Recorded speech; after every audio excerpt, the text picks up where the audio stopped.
Hi everyone, and welcome to another episode of Left Off the Map. My trusty KitchenAid here. I think I've gone past loving it for the stand mixer component of it. I'm now loving it for the mincer component, or the mincer attachment. So I'm going to show you how to put your mincer attachment together, and then we're going to make a dish where we're going to add some flavours to a minced chicken farfalle. So you get this attachment piece, and these are the pieces that you get. This bit here, which is what feeds whatever it is you're mincing through the colander into the blade and then out through the grinder. So that slides in and comes out here, so that that bit can slot into there. Tighten that up. This bit goes on top. So you would run it through this one first, which is the coarse one, and then you would run it through the fine one. You can see the difference if you're doing something like pork belly. Just getting pork belly through that fine mincing holes is a bit tough, so you go through twice. But chicken, we're doing chicken thigh, we'll be able to, I want it to be a nice chunky mince, so I'm going to use this one. So you pop our blade on, and the blade's facing to the outside. Then a little mincer goes on there, and then we twist on, and we're ready to go.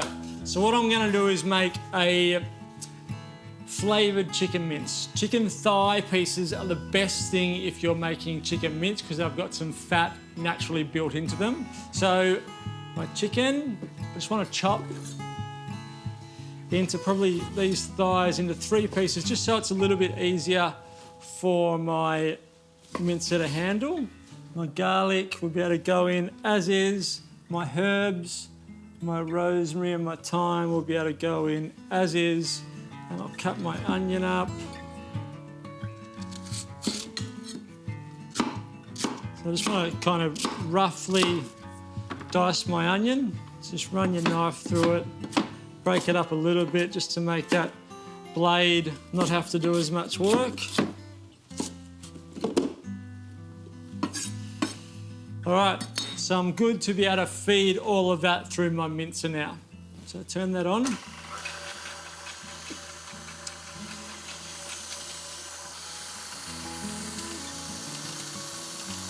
Feed this all through, and what's going to come out the end is a flavoured mince with the flavours of the herbs, the garlic, the onion and the chicken all incorporated into that mince.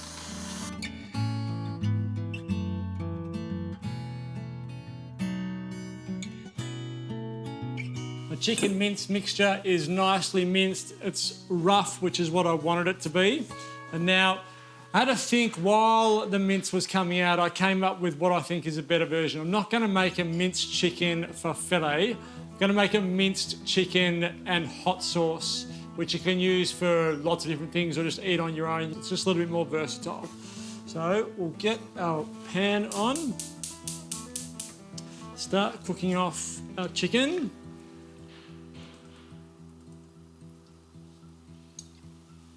We'll start cooking off our chicken, making sure it's nice and brown and got a good amount of colour. I've got some passata, a good amount of sriracha and some soy sauce, and we'll mix all that together and cook that off in the really flavourful chicken mince.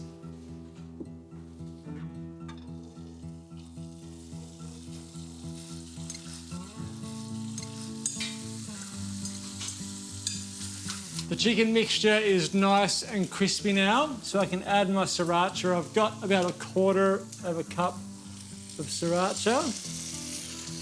Add my soy, about the same, 1/4 of a cup of soy. And then I've got some passata. Same again, about 1/4 of a cup of passata. Mix all that in. Turn the heat down.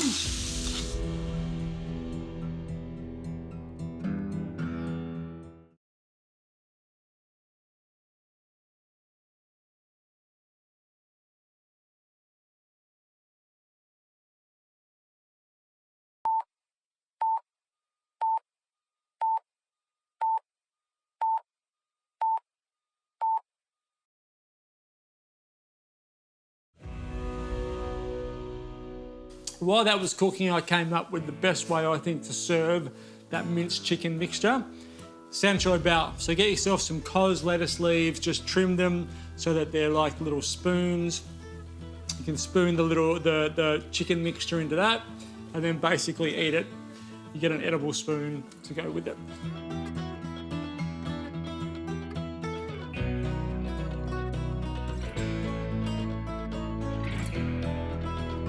There we go, fresh, tasty San Choi Bow to have anytime, really. Anytime is a good time, I think, for San Choi Bow.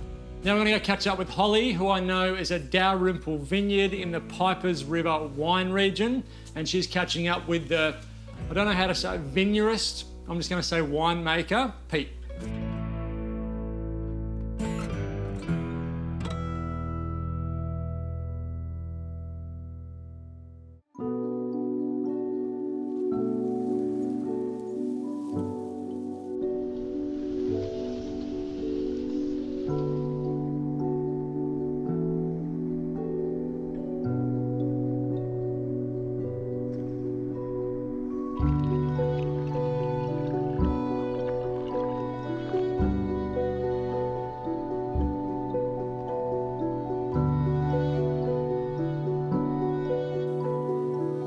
Pete, thanks so much for having me here at Dalrymple in the beautiful Pipers River region in the northeast. It is just spectacular. Look, thanks, Holly. It is really remarkable. We have come on a beautiful day today to see us, and it is a beautiful part of the world. We're right near the sea, where the cool breeze from the ocean of Bass Strait keeps us nice and moderate up here, and but it's also very much, as you can see, a rural setting. There's not really any towns around here, so we're in the rolling hills of the northeast, and I grew up on the very northeast. I've always had a sort of a home to this part of the world, and I'm just so happy to be back here again and doing my thing at Dalrymple with the vineyards and the wines that we make here. And we're today inside the barrel room where last year's wines are still sitting and maturing. Oh, I've never been in a barrel room before, so this is my first time. So how long do they sit around in here for? How does it all work? So we pick grapes in sort of anywhere from sort of March, April of each year, and then we make the wine during about 6 weeks, and it goes to the barrel, and then that's it. Nothing happens for it until probably about another month's time, 6 weeks' time. It'll come out of barrel, we blend, and then goes to bottle, and then matures in bottle for another year or two before it goes out to consumer. So it's a long process, but really when it sits in the barrel, it's doing nothing. You see, it's a cool room, it's dark, it's just ticking away slowly, doing its own thing and maturing and just getting ready to go to the next stage of its life. So it's exciting because at this time of blending, we get to taste all of the year's wines and see, reflect on what last year was like and just sort of think about what we might do for the vintage coming up. This particular grape, the Pinot, is a difficult one to grow, is that right? It is. I've been working with Pinot Noir for like 20 years now. And I think as soon as you become a little bit clever about it and you think you've got the trick to it, it absolutely puts you back in your steps. So you've just got to let it go. That's right, exactly. And there's no special magic recipe or something, you've just got to roll with the punches and learn from all those times and essentially just, I think for us, work very close with the vineyard. For us, that's where we do all of that effort. The winemaking is pretty straightforward. We sort of don't try to do anything too sort of dramatic in the winery, but we try to just see what the vineyard gives us and show that through to the bottle. So it is a really tricky grape to work with, and Tassie on top of that with its inclement weather and seasons just add to it. But if you get that right and you work hard, it sometimes is all worthwhile, and you think, that was good.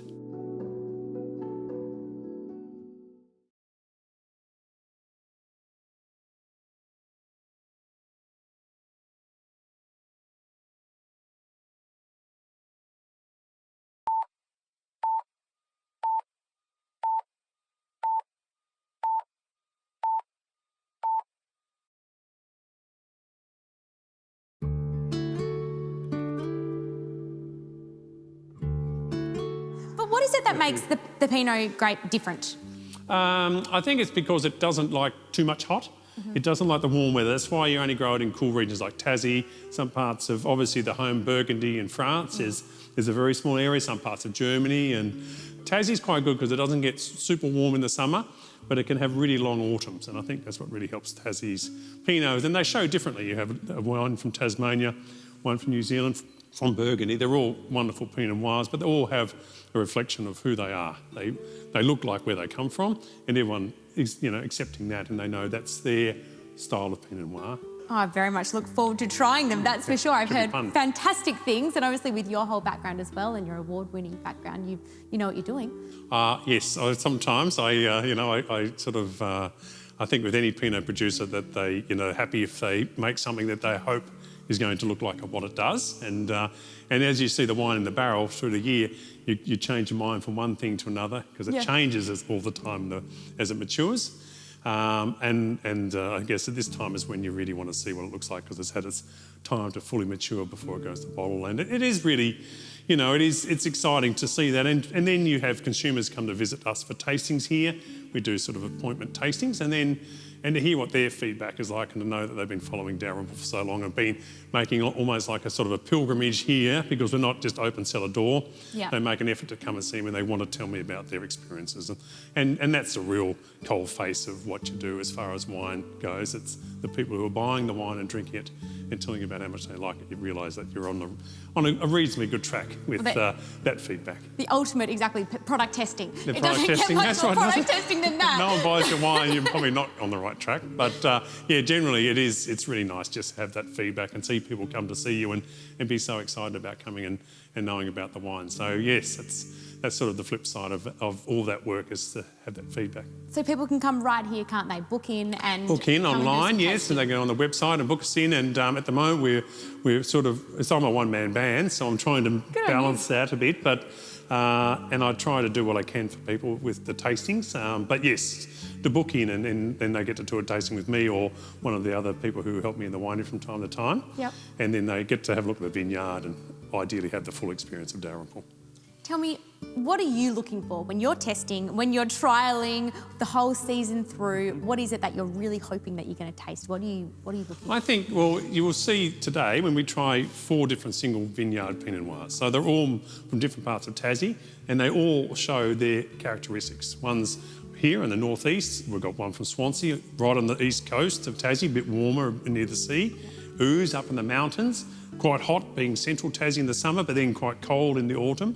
And of course, Coal River Valley, which is down near Hobart, which is a little bit of everything. It can get quite warm and dry down there and windy, but it's also got a cool sea breeze in the evening. So all of those 4 areas have very strong characteristics, and I try to make them look like where they come from. I don't try to have them all manipulated or show what I want them to be. I just try to hope that they show what they are. And for us, Pinot Noir, I think, is that thing if it looks like year after year there's a certain character which seems the same in every vintage, even though they're varying, you feel like you're onto something because it shows it comes from a certain area. And I think that's key to it. Well, I can't wait to have a taste. You've talked me into it, so I reckon we head up there and give it a try. I like it. Okay, let's go. Perfect.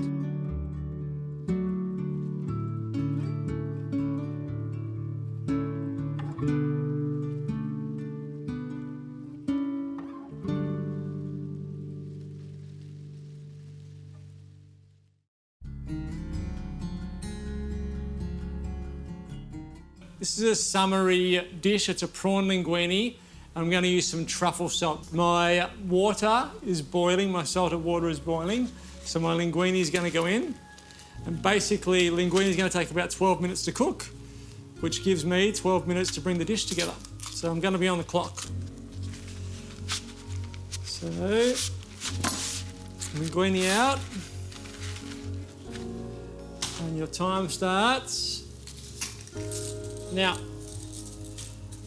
All right, so to go with that, I'm going to saute off some fennel. I need 1/4 of a bowl of fennel and half an onion. So I'm going to dice. Just a red chilli cut into rounds.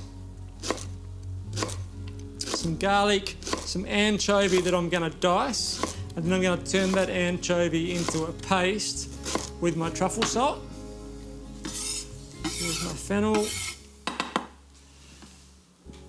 My onion. I'm probably only going to use 1/4 of that onion. My chilli. cut into rounds. I've got garlic, probably 1 clove of garlic. Actually, I might use the garlic. I'll put the garlic and the anchovy and the salt together. So my garlic, I just want to crush. My anchovies, which I've got 3 of, give a really rough chop.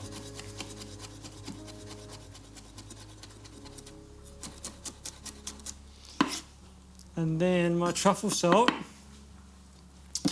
decent amount of truffle salt, a couple of good pinches.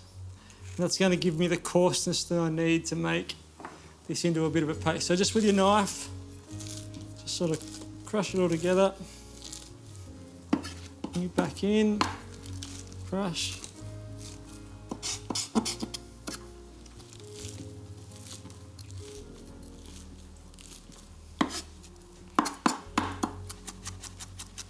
I'm going to end up with this sort of truffle, salt, garlic, minced flavour bomb to mix in with all my other ingredients.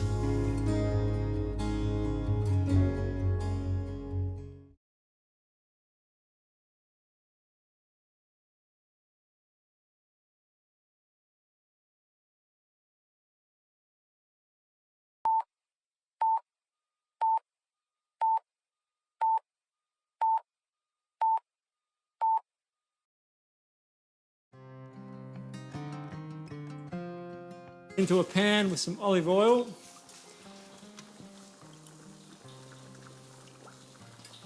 Put the pan on. And because everything's been cut quite fine, it's going to all come together pretty quickly. So that base in, a little bit more olive oil on top of that. And it's going to saute for 2 to 3 minutes, just until it starts to become translucent, starts to soften a little bit. So while that's happening, I can get the other ingredients ready. So some tomatoes, some fresh tomatoes. I'm using cherry tomatoes, which I'll just chop in half. So to keep it nice and fresh. So these will just be heated through as well. So our prawns are going to be heated through, our tomatoes are going to be heated through. I'm leaving my prawns whole. I want them to be nice, big, chunky pieces of prawn. So they're going to stay whole. My white wine, I'm going to add that now.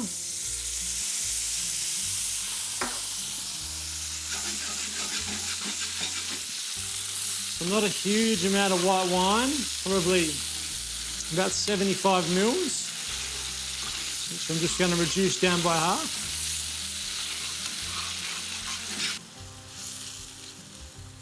It's good. So the last few things to go in now, my prawns, my rocket right at the end, my cherry tomatoes, so they can go in.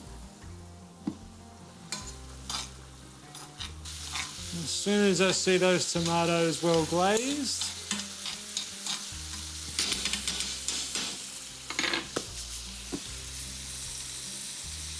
my rocket I'm going to wilt through, so that can go in now as well. I might actually chop that rocket a bit.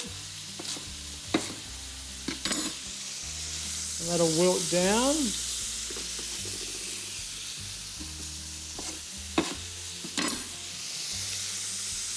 Done. My prawns can go in. Big fat prawns.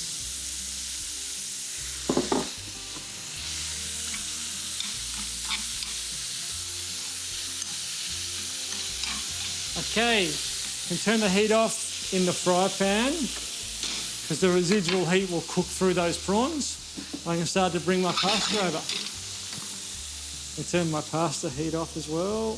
That can come off. Now I don't mind taking some of my pasta water with it because that's going to help make our sauce. So a couple of big serves. There's probably 2 serves there of what we had in our fry pan. So a couple of big serves.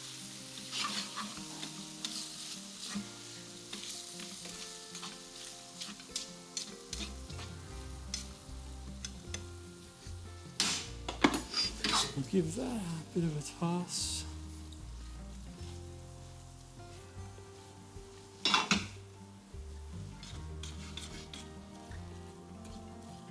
And this is where, if you wanted to, you could add a little squeeze of lemon juice. I am going to put a squeeze of lemon. But that is phenomenal. Prawns are cooked perfectly. Everything has had just enough heat added to it to sort of make it wilt, which is what you want. It's still nice and fresh. It's still nice and vibrant. That is a beautiful, beautiful, beautiful dish. And from start to finish, 12 minutes on the packet for cooking time. So probably by the time I started to waffle on, 15 minutes from start to finish, and you've got a dish that tastes that darn good. That is phenomenal. And we'll see you next time on Left Off the Map.